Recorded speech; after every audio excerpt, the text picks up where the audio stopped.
pequeños escuchen su palabra para que le conozcan como Salvador personal. Pues vamos esta tarde a regresar a buscar algo que se nos quedó en el tintero hace unas semanas atrás, de lo cual no pudimos hablar porque tocaron hacer otras cosas, y hice un pequeño resumen así muy breve, pero hoy vamos a intentar profundizar un poco más sobre el tema. Pero antes vamos a orar. Padre Celestial, te damos las gracias en esta tarde por tu amor y por tu misericordia, por tu Santo Espíritu, Señor, que habita en nuestros corazones y nos trae, Señor, seguridad de salvación, nos trae también convicción de pecado. Señor, nos enseña tu palabra y nos guía a la verdad. Pedimos para que tú nos guíes también esta tarde, podamos abrir tu palabra y ser edificado por ella. Pedimos por las almas que no están hoy con nosotros, pedimos que tú también estés con ellas, Padre, y les hables por tu palabra y también, Señor, puedan ser edificados por ella, Padre. Pedimos estas cosas en el nombre de Jesús. Amén. Bueno, pues vamos a llegar hasta donde mi voz me permita, pero vamos a seguir hablando, vamos a hablar un poco acerca de andar con sencillez. Esta mañana, hermano Josué hablaba de las características del andar o diferentes formas en las que tenemos que andar o cómo tenemos que andar, y una de las que no dijo, me parece, fue andar con sencillez.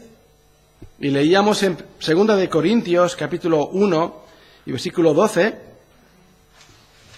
2 de Corintios, capítulo 1 y versículo 12, porque nuestra gloria es esta, el testimonio de nuestra conciencia, que con sencillez y sinceridad de Dios, no con sabiduría humana, sino con la gracia de Dios nos hemos conducido en el mundo y mucho más con vosotros. Y mucho más con vosotros. Y hemos visto en la escuela dominical la raíz de estas cartas, los problemas que había en esa iglesia, también el tiempo que Pablo invirtió ministrando en ese lugar, en esa ciudad. Fue una de las ciudades en las que Pablo estuvo más tiempo junto con la de Éfeso. Y allí Pablo tuvo un ministerio prolongado. Vimos cómo era una ciudad totalmente volcada a la corrupción y a las malas maneras de vivir. Pero Dios le dijo a Pablo, aquí tengo mucho pueblo escogido. Y así fue como se formó esta iglesia, como Pablo fue allí a predicar el Evangelio y muchas almas se convirtieron. Vivimos en un mundo tan complicado que parece difícil ser sencillo, ¿verdad? Cada vez las cosas son más complejas, son más elaboradas y todo está tan entrelazado que todo se vuelve tan difícil, muy difícil. Y parece que lo sencillo parece que se esté devaluando frente a lo que es más complejo, más elaborado. Piensa, por ejemplo, en un coche de principios del siglo XX, como por ejemplo esos 600 que tanto se vendieron, pues cualquier persona con 2 nociones de mecánica casi se podía arreglar el coche. Hoy en día te compras un coche, otro SEAT, y son tan complejos que no puedes apenas tocar nada. La electrónica que lleva, etcétera, etcétera, pues tienes que llevarlo al mecánico. Incluso piensa en un ordenador, ¿no? O en una tablet, o en un móvil, que casi cuando se estropean te dicen mejor que lo tires y te comes otro. No se puede arreglar. O ya incluso si está en garantía y vas con un móvil estropeado, te dicen dámelo que te doy otro nuevo. Y ya está. No vale la pena arreglarlo. De tan complejo, de todo tan ahí miniaturizado, todo tan elaborado, no vale la pena arreglarlo. Pero todo eso de la complejidad no solamente afecta a la parte tecnológica, sino también afecta a la parte humana. Nos volvemos muy complejos, nos volvemos muy complicados. Algunos ya lo son de por sí, pero a más todavía nos volvemos complicados. Y todo esto nos va afectando a nuestras relaciones humanas, a raíz o a través de las series de televisión, de las películas o de lo que vemos a nuestro alrededor. Tenemos que ser complicados, elaborados, muy sofisticados. Y casi le quitamos la importancia y el significado de ser sencillos. tal como nos pide la palabra de Dios, tal como Pablo se mostró sencillo frente a los hermanos en Corinto. La palabra utilizada en el Nuevo Testamento para sencillo, vimos un poco de esto, es la palabra en griego akeraios. Akeraios. ¿Cómo os quedáis después de escucharla? Akeraios. Y la palabra esta akeraios en griego quiere decir sin mezcla, exento de materiales extraños, puro. Eso quiere ser sencillo. Sin mezcla, exento de materiales extraños.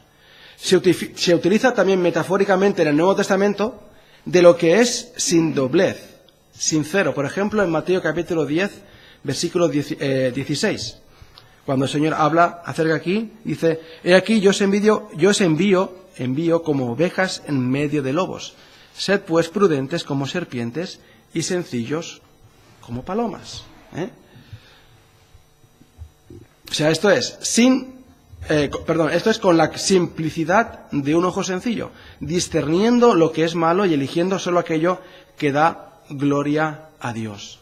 Por ejemplo, Romanos 16, 19.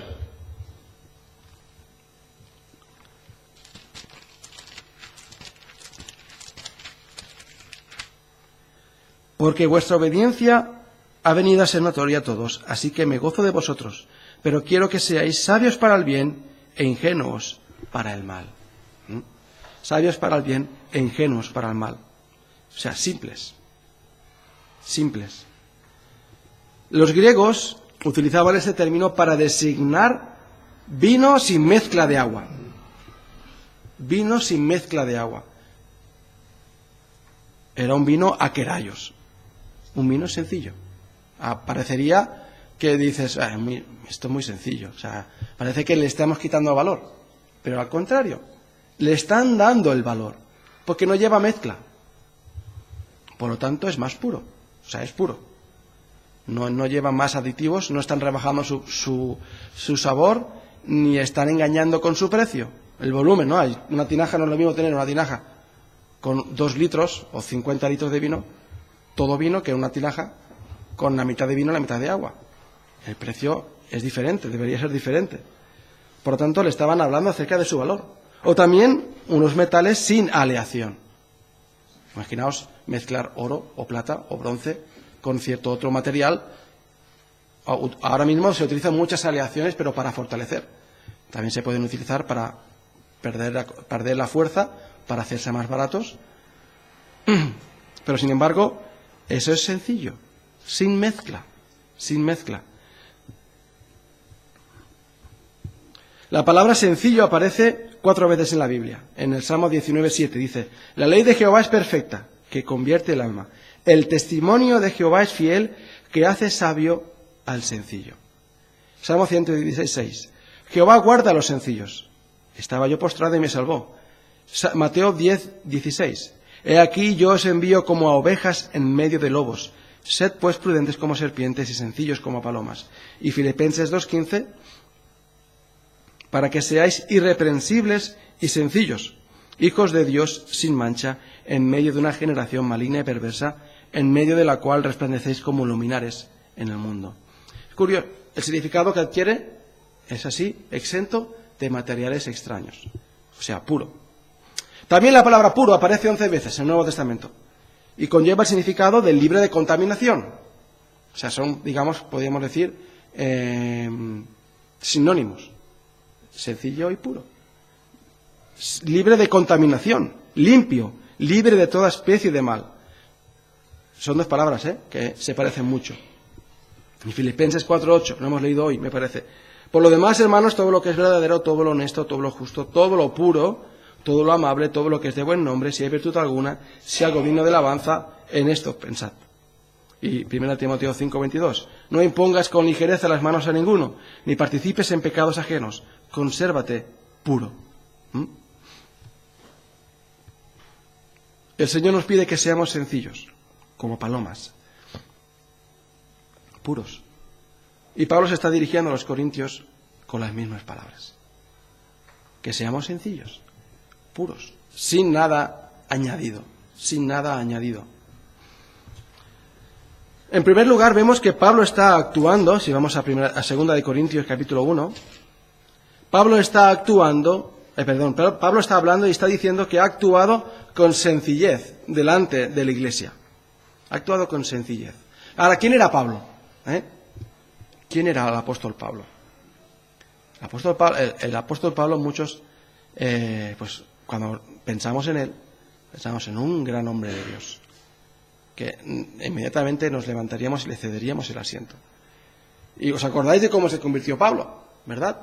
Cómo él iba persiguiendo a la iglesia y aún así y todo, el Señor lo llamó. Y él vio esa luz, escuchó esa voz y el Señor lo llamó en ese momento. Ahora, Pablo bien podía haber tenido ahí un orgullo en su corazón por lo que había pasado. ¿No tenía el Señor suficientes discípulos como para que tener que llamar a otro más? ¿Tenía que llamarle a él? No, pero el Señor tuvo que llamarme a mí, que iba en contra y me hizo cambiar, y me transformó y me instruyó a él mismo en el Evangelio y me llamó como ningún otro antes había llamado. Bien podía haber pensado eso Pablo, ¿no? Porque su llamamiento ciertamente no fue normal.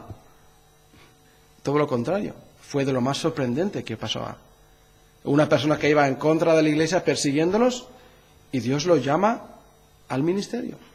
Le habla, se manifiesta a él. Dice, dura cosa te es dar coces contra el aguijón. Y dijo, instrumento escogido me es este. ¿No tenía el Señor ahí otros discípulos? Pedro, Juan, Jacobo, todo el resto de discípulos que tenía, que habían estado con él todos esos años para servirlo, y tuvo que llamar a otro más. De esa forma, pues Pablo dijo, es que, ¿veis? Qué malos sois todos. Dios me ha tenido que llamar a mí porque vosotros no sabéis nada. Instruido como era él, a los pies de Gamaliel, uno de los mayores profesores que tenía Israel en ese momento, con una ascendencia en su genealogía intachable. Y Pablo lo menciona en alguna de sus cartas, cuando da su testimonio. Pero Pablo no se piensa más de lo que tiene que pensar de sí mismo. Y no toma eso como algo para enorgullecerse, sino que Pablo va delante de la iglesia de Corinto con sencillez. ¿Os acordáis que Pablo estuvo trabajando entre ellos? Pablo trabajó, dijo, no, tenéis que servirme, Yo os hablo del Evangelio, pero a cambio vosotros tenéis que cada semana recogéis una ofrenda, o cada semana me dais una caja con alimentos y yo me voy a casa y me los como. Y así vosotros me mantenéis, porque digno es el obrero de su salario. La Biblia dice eso, digno es el obrero de su salario. Pero Pablo en ningún momento fue gravoso para los corintios. Al contrario, estaba con Priscila y Aquila haciendo tiendas. Haciendo tiendas. Y no quiso ser gravoso a los hermanos corintios, que precisamente muy pobres no eran. Ahí era una ciudad de mucha opulencia. Y Pablo les fue a ellos con sencillez en primer lugar. Con sencillez. Estaba acordándome cuando estábamos haciendo la mili. En mi reemplazo, nos tocaban hacer guardias en el Arsenal de Cartagena. Y cuando tú eras el novato, pues te tocaba bajar a ti con otros, ¿no? Que cada 3 meses habían reemplazos. Y entonces los que estaban antes de ti no eran tan nuevos, entonces esa gente hacía menos horas que tú. Y tú cuando bajabas allí a hacer guardia, pues las primeras veces, cuando tú eres el más nuevo, hacías muchas horas. Hacías 1 hora de guardia, 1 hora de descanso. 1 hora de guardia, 1 hora de descanso. 1 hora de guardia, así todo el rato. Y por la noche, pues nos dividíamos cada 2 horas o 3. Pero el que bajaba, digamos, mandando, que era un compañero, pues ese es el que hacía menos horas. Ahora, cuanto más novatos habían después nuestro, cuanto más avanzábamos en los meses y más reemplazos venían detrás, menos horas hacíamos. Hasta que al final ya bajábamos como cabo comandante, que bien suena eso, y tú hacías el horario, el cuadrante, y tú te ponías, bueno, yo voy a hacer, ¿qué hora voy a hacer? Vale, venga, esta. Y ya está, no hacías nada más en todo el día. Y por la noche, pues hacías la primera guardia, que es la más fácil. Ahora, no te ponías a hacer las peores guardias, sino todo lo contrario. Te ponías a hacer las mejores guardias y las más tranquilas. Ahora, Pablo no era así. Pablo no era así. Y Pablo fue a ellos con sencillez para servirles. Para servir a los hermanos en Corinto. Y ese es el primer requisito que aquí Pablo les está diciendo. que con sencillez y sinceridad de Dios nos hemos conducido en el mundo y mucho más con vosotros. En segundo lugar, vemos que obró también con sinceridad. Pablo obró con sinceridad. No solamente con sencillez, sino también con sinceridad. Y estaba pensando que muchas veces es difícil hacer las cosas con sinceridad, ¿verdad? Incluso alguna vez que hemos hecho alguna obra, alguna acción, en teoría por amor a alguien, no es así. Porque estamos esperando que esa persona nos dé las gracias, no una vez, sino cada semana. O nos dé algo a cambio después, o... ¿Me seguís? Y ya no es tan sincero esa obra de amor que hemos hecho, esa acción que hemos realizado por ese hermano. Pero él actuó también con sinceridad. Y no dice solamente con sinceridad, sino con sinceridad de Dios. Con sinceridad de Dios. Imaginaos, si es un nivel ser sincero, imaginaos ahora pensar en la sinceridad de Dios. ¿Os acordáis de Ananías y Zafira? ¿Verdad? En Hechos capítulo 5, cuando toda la iglesia, en ese momento tan precioso, al principio de la iglesia, estaban todos vendiendo sus propiedades, sus herencias, y lo ponían todo en común para que todo el mundo tuviera suficiente. Y este matrimonio, pues para no quedar mal delante del resto, vendió su heredad, pero se quedaron una parte y dieron un dinero como si eso fuera todo. Hemos vendido nuestra heredad, el terreno que teníamos de nuestros padres, por 10.000 euros, pero ellos lo han vendido por 15.000 y se han quedado 5.000 para ellos. Oh, muchas gracias, hermano, muchas gracias. Pero ahí estaba el Espíritu Santo obrando al principio, de esta forma, y los apóstoles se dieron cuenta de lo que pasó. Y sabemos lo que pasó con ellos dos. O sea, ellos dos no tenían por qué haber vendido nada. No era obligatorio, no era la ley, no era lo que los apóstoles estaban pidiendo. Hermanos, necesitamos que todos vendéis vuestras propiedades porque hay muchos hermanos que están pasando hambre. No, nadie pidió nada. Nadie exigió nada. Y si vendías algo, no tenías por qué darlo todo. No era obligatorio. Pero ellos quisieron hacerlo y a más después mintieron y se quedaron algo. Y mintieron. Y ahí el apóstol está diciéndoles, no nos habéis mentido a nosotros, sino al Espíritu Santo. Y allí primero uno y después el otro cayeron muertos en ese momento, por su mentira. Y en Proverbios 12:22 dice, los labios mentirosos son abominación a Jehová, pero los que hacen verdad son su contentamiento. Pero lo que decía, la expresión de Pablo que utiliza no solamente dice sinceridad, sino dice sinceridad de Dios. Dios siempre ha dicho la verdad al hombre, y esa verdad era lo que necesitaba. Y esa verdad era lo que necesitaba. La verdad de Dios es la que llena al hombre, la que le da el sentido de la vida, y la que puede salvarlo. Y la que puede salvarlo. Jesús dijo que Él es la verdad. En Juan 14:6. Que Él es la verdad, yo soy el camino y la verdad y la vida. Pablo compartió el mensaje del Evangelio tal cual lo había recibido de Dios. Tal cual lo había recibido de Dios. Con sencillez, sin añadirle nada, con humildad. No fue él una persona que se comportó delante de ellos de una forma diciendo, no, ahora esto vamos a hacer aquí una cosa tan elaborada, porque claro, yo soy Pablo y tengo estos conocimientos y voy a hablaros a vosotros de una forma que no sabéis lo que voy a decir, pero tenéis que obedecerme. No. Habló sencillamente, tal como es el Evangelio. Que somos pecadores y necesitamos el Evangelio de Cristo. Somos pecadores y necesitamos confesar nuestros pecados delante de Dios, porque no podemos llegar a Dios por medio de nuestras obras. Y Dios mandó a su Hijo Jesucristo para que cualquiera que en Él crea no se pierda, mas tenga vida eterna. Es sencillo, ¿verdad? Pero esto es lo que es, y esto es la sinceridad del Evangelio. No hay que añadirle nada más. Y Pablo así se lo mostró a los corintios. No, porque ahora hay mucha gente que se dedica a esto. Y le añade cosas, o se añade a él mismo al Evangelio, y se hace parte él del Evangelio, y se pone en un lugar que no le corresponde. En tercer lugar, vemos que esa sencillez y sinceridad delante de Dios impidieron que la sabiduría humana interfiriese en el ministerio. No con sabiduría humana, les habló a los corintios. No con sabiduría humana. Y es así como tenemos que hablarnos unos a otros. ¿Cómo estas frases son tan populares, ¿no? Que escuchamos: sigue tu corazón, sigue lo que dicte tu corazón. O es que yo soy así. O incluso hay que ser tolerante. O ahora es otra época. O seguro que a Dios no le importa. Esas frases son mentira. Son mentira. Y nos hacen mucho daño. No podemos seguir lo que dice nuestro corazón. Porque en Jeremías leemos 17:9 que engañoso es el corazón más que todas las cosas y perverso. ¿Quién lo conocerá? Eso es lo que dice la palabra de Dios en nuestro corazón.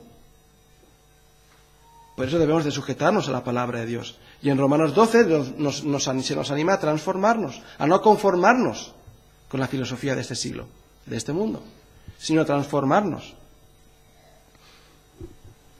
Y sobre la tolerancia, podemos decir que Dios no tolera el pecado. Dios no lo tolera, el pecado. Aunque a pesar de ello mandó a su Hijo para salvarnos. Fue por causa del pecado que Cristo subió a la cruz. Si Dios tolerase el pecado, bueno, no pasa nada, no pasa nada. Sois humanos, sois pecadores, no pasa nada, os comprendo. No. ¿Y para qué Dios mandó a su Hijo? ¿Para qué su Hijo tuvo que subir a esa cruz y dar su vida por nosotros? ¿Para qué su Hijo tuvo que vivir en la tierra tanto tiempo y ser despreciado, ser azotado y pasar todo lo que pasó en el Calvario? Si al fin y al cabo Dios tolera pecado y todos al final seremos perdonados, y todos al final seremos salvos. ¿Para qué? Cristo tuvo que sufrir lo que sufrió. Pero Él tuvo que subir a esa cruz para sufrir, para pagar lo que nosotros jamás podíamos haber pagado. La palabra tolerar significa sufrir, llevar con paciencia, permitir algo que no se tiene por lícito sin aprobarlo expresamente. Permitir algo que no se tiene por lícito. Lo único que toleró Cristo en la cruz fue su sufrimiento. Toleró que le escupieran, que le abofetearan, que lo insultaran, que le escarnecieran. Eso sí lo toleró. Pero el pecado Dios no lo tolera.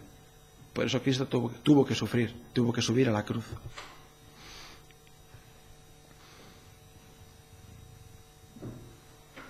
Cristo no permite algo que no es lícito.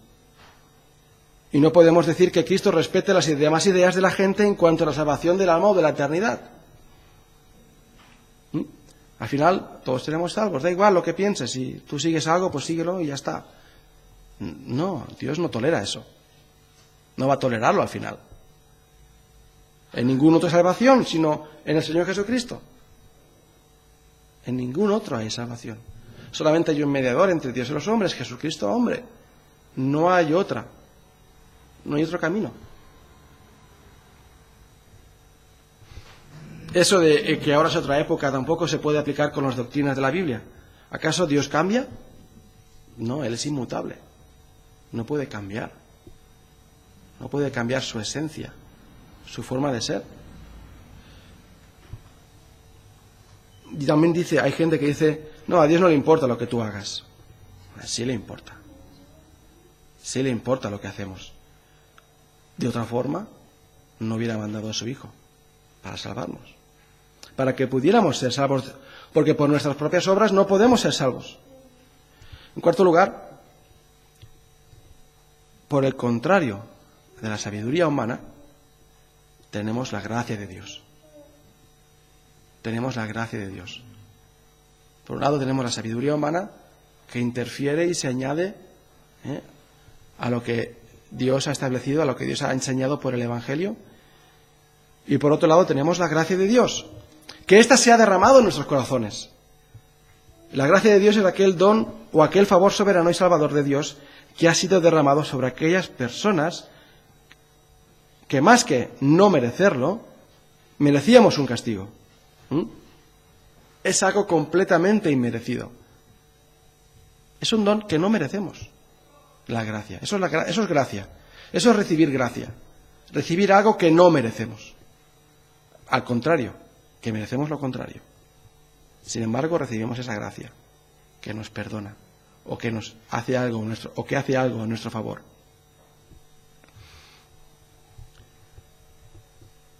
Y aquí es donde tenemos la salvación. La gracia. Por gracia sois salvos. Por medio de la fe. Y esto no de vosotros, pues es don de Dios. No por obras, para que nadie se gloríe. Actuar con la gracia de Dios quiere decir actuar sabiendo,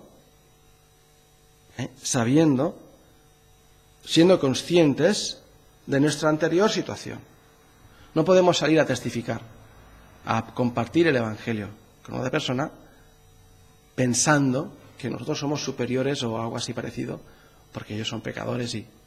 No. Nosotros estábamos en la misma situación.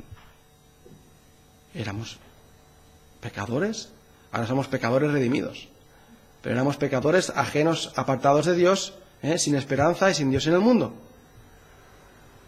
Pero ahora por la gracia de Dios somos salvos. Y tenemos al Espíritu Santo. Y tenemos las promesas de Dios para nosotros.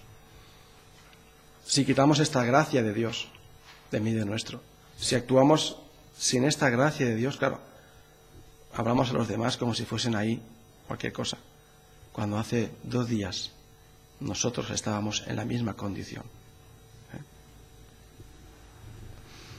Pues hermanos, que esta sea nuestra manera de andar entre hermanos y entre la sociedad que nos rodea. Pablo dice que han actuado así, con esta sencillez y sinceridad de Dios, no con sabiduría humana, sino con la gracia de Dios, nos hemos conducido en el mundo. Y mucho más con vosotros. En el mundo. Y mucho más con vosotros. No hay una forma diferente de andar. Fuera de la iglesia y dentro de la iglesia. Es la misma, debe ser la misma. Tanto fuera como dentro. Debemos andar de la misma forma. Porque esa es nuestra forma de andar con sencillez. No seamos complicados. Tal como dice la palabra de Dios. Dejando que sea el Espíritu Santo el que obre en nosotros, haciendo su obra, manifestando sus frutos en nosotros, y no añadiéndole otras cosas de fuera, nuestras influencias, nuestros conocimientos, lo que hemos escuchado por aquí y por allá. Examinémoslos todo a la luz de lo que dice la palabra de Dios. Sea nuestro andar con sencillez y sinceridad de Dios. Padre celestial, te damos las gracias en esta tarde, porque tú, Señor, nos das las herramientas para poder vivir para ti, para poderte dar gloria, para, Señor, andar correctamente. Padre, ayúdanos a hacerlo de una forma que te honre a ti y te agrade. E impide, Señor, no permitas que podamos ser tropiezo a otros hermanos, sino que andemos, Señor, y manifestemos amor. Y, Señor, seamos capaces de pedir perdón y de perdonar, Padre. Ayúdanos, Padre, te lo rogamos, en el nombre de Jesús. Amén.